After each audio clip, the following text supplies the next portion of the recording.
Have you ever wondered why stars like playboicarti, Kendrick Lamar, and lilyachty always look like fashion icons? The secret isn't just their stylists, but rather specific style hacks that celebrities, models, and actors use. In this video, I'm revealing the 3 most powerful hacks used by celebrity stylists to make you look as good as the pros do. So stick around, in just a few minutes you're going to learn how easy it is to transform your wardrobe and stand out like a superstar. So let's dive into my 3-step system to dress better than 99% of people, build a quality wardrobe on a budget, and develop a style that's truly your own.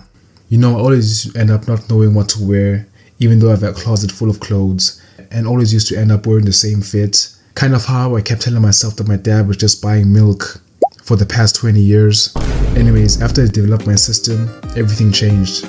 I started buying the right pieces that allow me to create a diverse wardrobe on a budget while still looking great. The first style hack is one so powerful that one of the fashion founding fathers, Yves Saint Laurent, came up with it. And just being aware of this secret hack will change the way that you look at your wardrobe forever. But first, do you remember when Panda Dunks used to be everyone's and their mom's favorite shoe?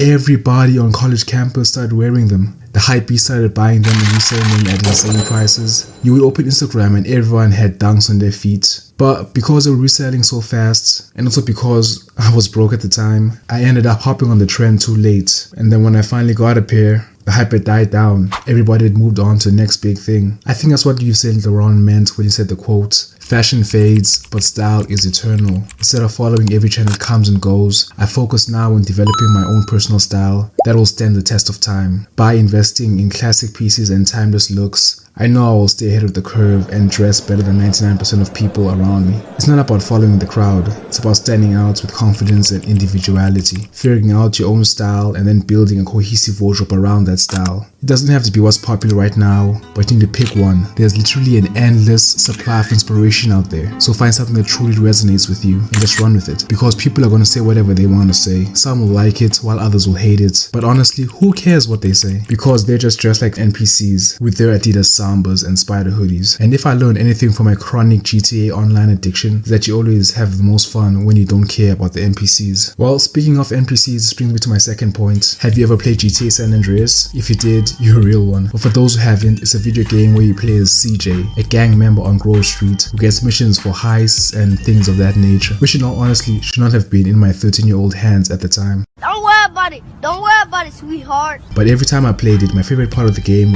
was when I would customize my character. Well, that's besides doing missions and going to the virtual strip clubs in LA.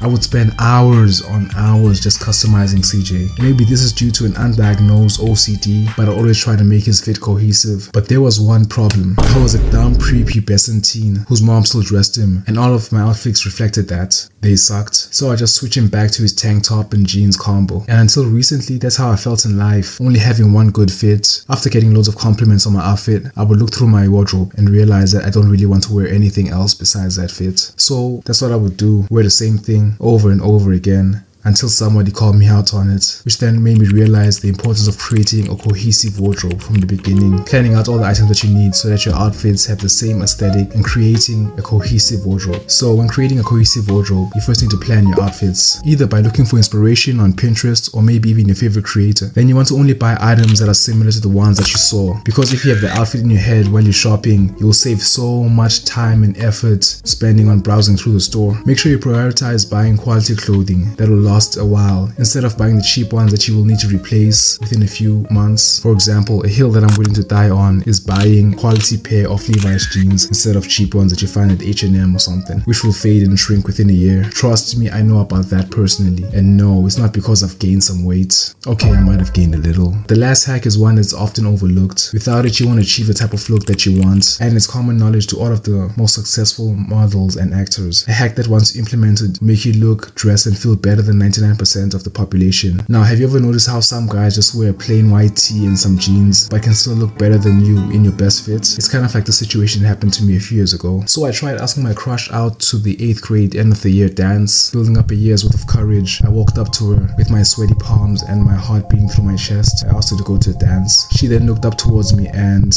well, she rejected me.